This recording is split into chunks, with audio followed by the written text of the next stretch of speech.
그렇게 이승만이 대통령이 되고 4년이 또 지났습니다. 1960년 새해가 밝았죠. 이제 드디어 대한민국은 4대 대통령, 네 번째 대통령을 선출할 바로 그 해가 됐습니다. 이승만 다시 또 출마합니다. 이번에도 1960년 대통령 선거의 선거 포스터 한번 볼까요? 나라 위한 80평생 합심하여 또 모시자. 나라 위한 80평생? 이승만 대통령이 80세가 넘었나 봐요. 1960년 당시에 이승만 대통령의 나이가 85세입니다. 야, 85세가 됐는데도 아직도 피 끓는 구국의 열정으로 나라를 이끌어야겠다는 열정으로 또 대통령에 출마하신 거죠. 아무나 할 수 없는 엄청난 열정이라고 할 수 있겠습니다. 이번 대통령이 당선되시게 되면 85세니까 89세까지 대통령을 하시게 되는 거겠네요. 3월 26일은 우리 이 대통령 각하의 제85회 탄신일이었습니다. 각하께서는 이날 아침 손수 버스데이 케이크를 자르셨습니다. 이날 온 결애들은 나라의 아버지이신 이 대통령 각하께서 만세무강하실 것을 한결같이 기원했습니다. 그리고 중앙정부광장에서는 대통령 각하의 탄신일을 경축하는 무술대회가 개최되어 성황을 이루었는데 잘하는 사람에게는 박수를 보내주시고 또 다른 선수들을 격려해 주시기도 했습니다. 또한 이날 서울 장충단 공원에서는 이 대통령 각하의 탄신을 축하하는 대연주회가 서울교향악단과 KBS 교향악단의 합동연주로 우리 애국가의 작곡자이며 한국이 낳은 세계적인 음악가 안익태 씨의 지휘로 베풀어졌습니다. 결의의 영도자의 탄신을 경축하면서 영광의 이 나라를 노래한 애국가의 선율은 황홀한 여운을 남기면서 봄하늘에 울려 부어졌습니다. 이번에는 속지 말고 바로 뽑자 부통령. 저번에 속았죠. 1956년 대통령 선거 때는 우리가 속아가지고 민주당의 장면 후보를 뽑았어요. 하지만 이번 60년 대통령 선거에는 속지 말고 리기붕 후보를 반드시 부통령으로 뽑아야겠어요. 진짜 꼭 뽑아야 돼요. 이유가 뭔지 알아요? 대통령이 당선돼도 85세, 89세까지 과연 대통령 하실 수 있을 거예요. 근데 혹시라도 85세의 대통령이 잘못되시면 헌법상 어떻게 된다고요? 부통령이 모든 권한을 다 끌어안게 됐죠. 진짜 이번에 부통령 바로 뽑아야겠어요. 리기붕 후보를 반드시 뽑아야만 혹시라도 대통령이 잘못됐을 때 안정적인 권력을 유지할 수 있게 된 거죠. 그리고 야당이었던 민주당에는 대통령 후보로 조병옥 후보가, 그리고 부통령에는 장면 후보가 다시 또 출마합니다. 자, 이번 대통령 선거에 대한 국민들의 열망도 어마어마했는데요.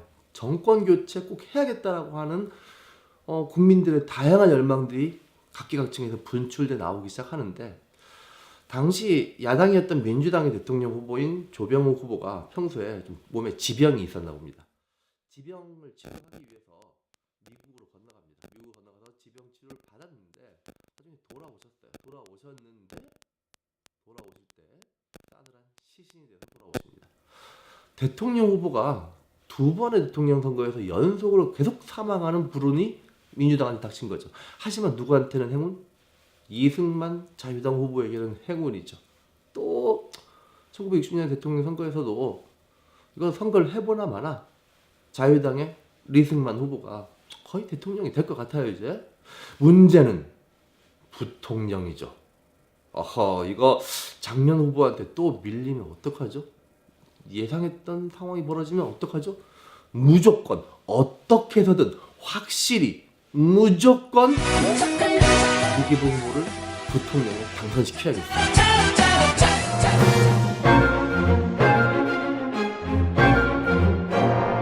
부통령 리기붕 후보를 당선시키기 위해서 우리 이런 거 준비했습니다.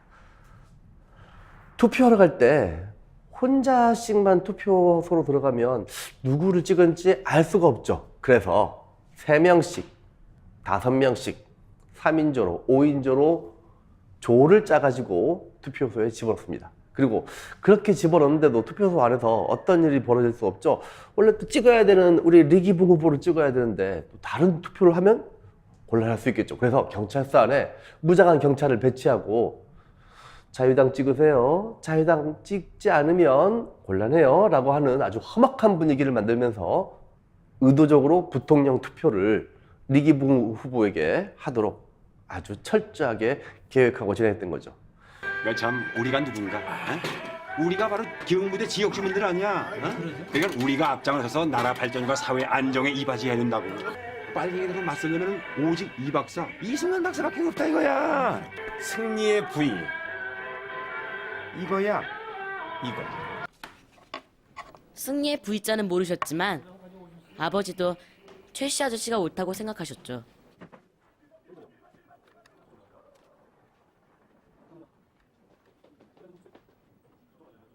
근데 뭐 이렇게 투표장에서의 부정행위를 저지르는 거 사실 이거 껌이에요. 이것도 그리고 중요하지도 않아요. 그래도 뭐 한 사람 한두 표 정도 더 만들어서 뭐 할 거야. 사람이 좀 통 크게 가야죠. 어떻게 통 크게 할 거냐? 실제 국민들이 투표한 투표용지가 들어있는 투표함 말고 미리 다 준비하는 거죠. 우리가 원하는 방향의 결과가 담겨있는 아름다운 투표함을 준비해 놓고 투표가 끝난 다음 실제 국민들이 투표한 투표함과 우리가 먼저 준비해놨던 투표함과 바꿔치기 해버리는 거죠.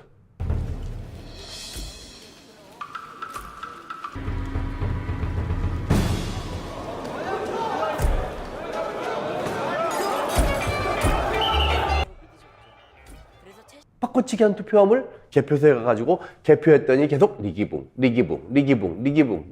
엄청 나오는 거죠. 뭐 어찌됐건 뭐 별의별 일 다 있었는데 혹시라도 나중에 누군가가 이 사실을 알고 바꿔치기 한 투표함의 원래 오리지널 투표함을 찾아낸다면 곤란한 지경에 이르겠죠? 이거 어떻게 처리할까요? 간단합니다. 없애버리면 되죠. 어떻게 해요? 불태워버리죠.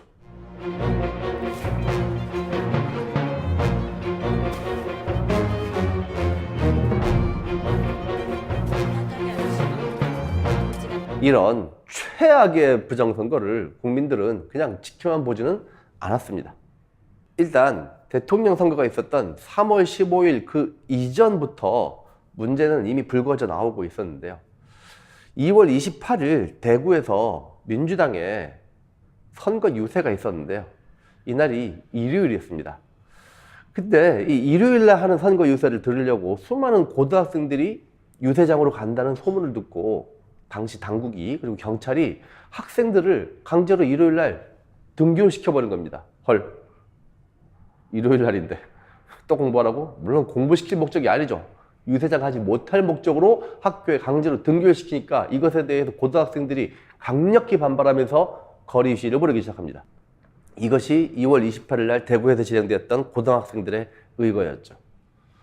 한편 3월 15일 선거 당일에 전국적으로 이 부정선거에 대한 강력한 불만들이 터져나오기 시작하는데 그 중에서도 불만이 가장 거세게 표출됐던 곳은 바로 경상남도 마산 지역이었습니다.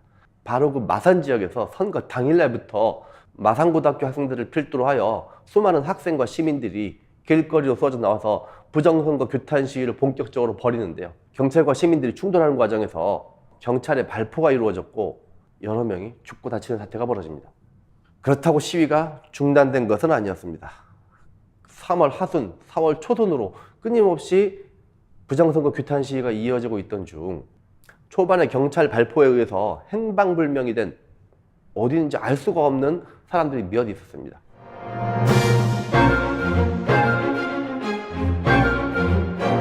그 중에 4월 11일 마산 앞바다에서 물고기 잡이를 하고 있었던 한 어부에게 큰 물체가 딸려 올라오기 시작합니다. 사람의 시신이었죠.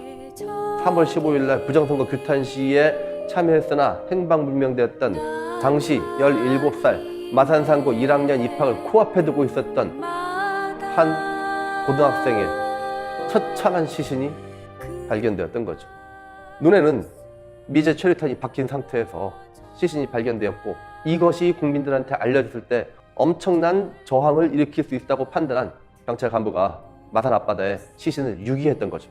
그것이 4월 11일 우연히 마산의 한 어부에 의해서 발견됨으로써 부정선거 규탄 시위는 다시 한번 본격적으로 확대되어 나가기 시작합니다. 그리고 4월 18일 고려대학교 학생들이 교내에서 수천 명이 집회를 갖고 시내로 쏟아져 나와 강력한 부정선거 규탄 시위를 전개했는데요. 이때 학교로 돌아가고 있었던 학생들을 정체불명의 남자들이 습격을 합니다. 수십 명이 다치는 아수라장이 벌어졌죠. 나중에 밝혀진 사실이었지만 유지광 등으로 대표되는 이승만 정부가 아주 적극적으로 활용했던 대표적인 정치 깡패들이 이 고려대학교 학생들을 공격했던 것이죠. 이 사실이 서울 시내 수많은 중고등학교 그리고 대학교에 알려지면서 그 다음날 4월 19일이 되면 수만 명의 시민들이 서울 시내 한복판을 장악하고 부정선거 규탄 시위를 전개하게 됩니다. 이렇게 모여든 시위대들은 시간이 가면 갈수록 점점 숫자가 늘어나게 되는데요. 그러던 시위대가 드디어 마침내 당시 대통령 집무실이 있는 경무대 앞으로 몰려들기 시작합니다. 경무대 앞으로 끝없이 몰려드는 시민들의 행렬을 막기 위해 경찰은 바리케이트를 치고 그것만으로 막을 수가 없었던지 그곳 경무대에서 경찰의 발포가 있게 됩니다. 바로 그 현장에서만 4월 19일 당일날 경무대 앞에서만 무려 130여 명이 사망하는 끔찍한 일이 벌어지고 말았습니다. 정치적 부정을 저지른 권력이 자신의 정치적 부정을 감추기 위해 그것에 대한 시민들의 저항을 물리력으로 짓누르려고 했던 가장 대표적인 사례라고 할 수 있으며 이 사건을 계기로 해서 그 다음날 4월 20일, 4월 21일로 이어지는 4월의 하수는 그야말로 진홍빛 진달래가 전국에 걸쳐서 활짝 피어나가듯이 시민들의 민주주의를 향한 열망과 그 저항이 본격화되는 그러한 중요한 계기가 되기도 합니다. 그럼 당시에 대통령으로 당선된 이승만은 그리고 부통령으로 당선된 이기붕은 물러섰을까요? 오히려 전국에 걸쳐서 비상계엄령을 발표합니다. 비상계엄령이 내려지자 그 어마무시한 공포 분위기 속에서 시민과 학생들은 완전 쫄아가지고 더 이상 시위를 나오지도 않고 더 이상 부정선거 규탄을 하지도 않았을까요? 그렇지 않습니다. 그런 공포 분위기에도 불구하고 학생들과 시민들은 더더욱 강력한 부정선거 규탄 시위를 이어져 나가게 되는데 이승만이 카드를 하나 꺼냅니다. 자기가 자유당 총재직에서 물러나겠다. 그리고 당선된 이기붕 부통령 물러나게 하겠다. 라고 하는 정치적 카드를 꺼냈습니다. 하지만 국민들이 요구했던 것은 이승만 대통령 그 자신이 즉각 사퇴하는 것을 요구하는 것이었죠.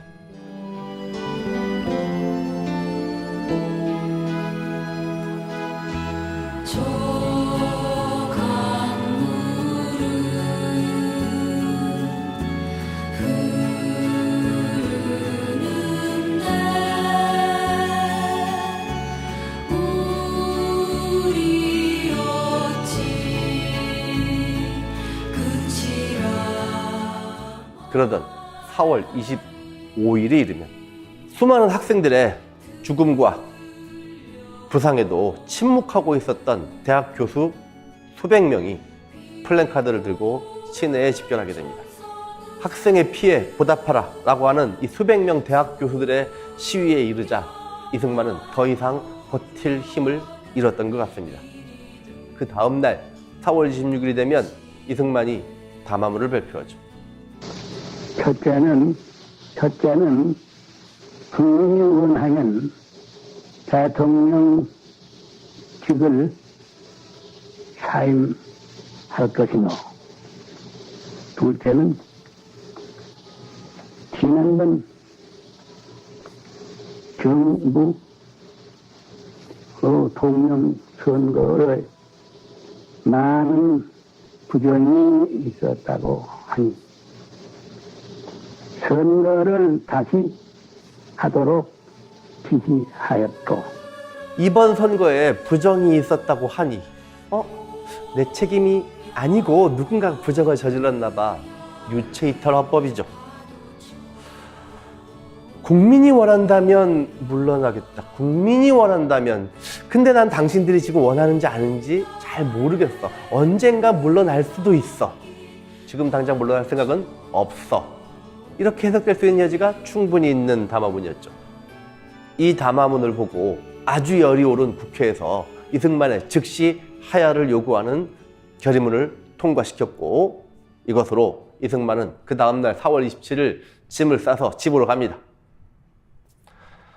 1948년 초대 대통령으로 시작하여서 1960년 4월 무려 12년간 4번째 4대 대통령의 당선까지 됐던 이승만이 그렇게 자신의 집으로 돌아가는 순간이었습니다. 자신의 사저인 이화장으로 돌아간 이승만은 곧 짐을 꾸려서 하와이로 떠나게 되는데요. 이승만이 떠나간 그의 자리에 많은 그의 흔적들이 남게 됩니다. 당신을 향한 나의 사랑은 특급 사랑이야. 태평양을 건너 8월 19일 남산에 세워진 지 4년 만에 이승만 동상이 철거됐다. 누구의 힘이었나요? 국회의원들 여러 명이 힘을 모아서 대통령 이승만의 장기 집권을 막았나요? 그렇지 않죠. 오로지 시민들의 힘만으로 시민들이 직접 정치 권력에 대한 강력한 요구를 함으로써 정치 권력의 지형을 바꿔냈던 것이죠. 아, 이것이 민주주의구나. 민주주의가 무엇인지 잘 몰랐던, 민주주의에 대한 경험이 부족했던 우리 국민들이 드디어 민주주의에 대한 기본 맥락과 민주주의의 기본적인 정의를 제대로 알아나가는 순간이기도 했습니다. 현행 헌법에서 명시하고 있듯이 현재 대한민국의 민주주의라고 하는 것은 1919년 3.1운동으로부터 수립된 대한민국 임시정부를 계승하고 그리고 4.19 혁명을 통해서 만들어진 우리 대한민국민의 민주정신, 그것이 오늘날 대한민국의 민주주의의 근간이라고 할 수 있겠죠. 그 근간을 만들어낸 것, 바로 그것이 1960년 4.19 혁명이었다고 볼 수 있겠습니다.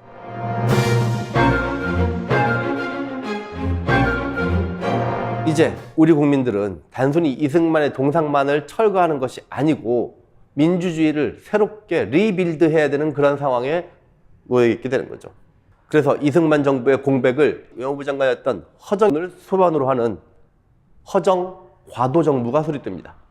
허정과도정부에서는 그간 우리 정부가 대통령 중심제로 너무 권력이 행정부와 대통령에게 집중되어 있다고 판단하고 이것을 분산시키기 위해 내각 책임제를 중심으로 한 개헌에 나서게 됩니다. 그리고 국회를 참의원과 민의원의 양원제로 구성하게 돼 있죠. 허정과도정부는 이 새로운 헌법에 의거하여 국회 내에서 대통령을 선출합니다. 그게 윤보선 대통령이 되죠. 자, 국회에 선출한 윤보선 대통령이 총리를 지명을 하죠. 국무총리를, 장면을 국무총리로 지명을 하게 됩니다. 자, 이제 윤보선 대통령과 장면 총리를 수반으로 하는 새로운 정부가 구성이 되는데요. 이때 윤보선 대통령은 대외적인 우리나라의 상징과도 같은 얼굴 역할을 하게 되고요. 실질적인 정부의 운영은 장면 국무총리를 중심으로 하여 운영되었기 때문에 이것을 우리는 장면 내각이라고 부릅니다. 그래서 지금까지 이승만 정부, 이승만 대통령을 중심으로 했던 이승만 정부와는 달리 장면 총리를 수반으로 하는 새로운 내각 책임제의 정부가 들어섰기 때문에 지금까지 정부와 구분하여 제2공화국이라고 부르게 된 거죠. 국민들의 4.19 혁명에 힘입어 드디어 탄생한 장면 내각은 어떠한 역사적 임무를 수행해야 될까요? 그것은 민주주의를 철저하게 짓밟았던 자유당 정부에 부역했던 자들, 그리고 1960년 3.15 부정선거에 관리했던 자들을 철저하게 엄벌하는 것으로부터 장면 내각이 본격적인 정부 업무를 개시해야 되는 것이었겠죠. 그래서 국회에서는 3.15 부정선거에 주요 책임자들을 엄벌할 수 있는 입법이 이루어졌고 이에 따라서 조사와 재판 과정이 본격적으로 진행되는데요. 아쉽게도 이 부정선거 책임자에 대한 제대로 된 엄벌은 이루어지지 못합니다. 장면 내각의 한계가 어쩌면 딱 거기까지였는지도 모르겠습니다. 한편 장면 내각은 1950년대 후반, 즉 이승만 정부 후반기에 미국이 한국에 대한 경제 원조 방식을 무상 원조에서 유상 차관 제공 방식으로 바뀜으로 인해서 심각한 경제적 혼란을 맞이한 바 있습니다. 오로지 무상 원조에만 의존할 뿐 스스로 경제적인 자립을 추구할 수 있는 어떠한 경제 정책도 만들어내지 못했던 이승만 정부에 의해서 극심한 인플레이션과 극심한 경제적인 침체 상황에 놓여 있었던 한국 경제를 바로 세울 필요가 있었던 것이었죠. 그래서 장면 내각은 경제개발 5개년 계획을 수립하고 본격적인 한국 경제를 활성화시키기 위한 준비 작업들을 본격적으로 해나갑니다. 물론 이것은 제대로 실행에 옮기지 못합니다. 그것은 장면 내각의 책임이라기보단 그 다음에 1961년에 발생했던 5.16 군사정변에 의해서 제대로 된 경제개발 5개년 계획이 시작되지 못했기 때문이었죠. 한편 4.19 혁명을 통해서 무르익은 우리 국민들의 다양한 민주주의적 요구들은 엄청나게 분출되어 나오기 시작하는데요. 대학가에서는 학생들의 학원 자율화에 대한 강력한 요구들이 쏟아져 나왔으며 학교의 교사들은 교원노조 결성에 대한 요구들을 이끌어 나갔고요. 또한 6.25 전쟁을 전후로 해서 이루어졌던 끔찍했던 양민 학살을 제대로 진상규명하고 그 책임자를 처벌하라고 하는 그런 양민 학살의 희생자 유족들의 강력한 요구도 잇따라 터져 나오기도 합니다. 그리고 무엇보다 평화통일에 근거한 민간 차원의 통일운동이 본격화되는 출발점이기도 했죠. 과거 평화통일을 얘기했다가 어떻게 된 경우가 있었죠? 이승만 정부의 북진통일과 맞지 않는다는 이유로, 그리고 북한에서 주장하는 평화통일과 똑같은 단어 평화통일을 사용한다는 이유로 북한의 간첩이라고 몰아붙여서 사형시켜버렸던 조봉암의 진보당 사건이 떠오르네요. 하지만 이제 세상이 바뀌었죠. 더 이상 무력으로 북진통일을 한다는 것이 평화적이지도 않을 뿐더러 현실적으로 가능하지도 않은 통일 방법이기에 제대로 된 진정한 평화통일의 방법이 무엇인지를 처음으로 고민하기 시작합니다.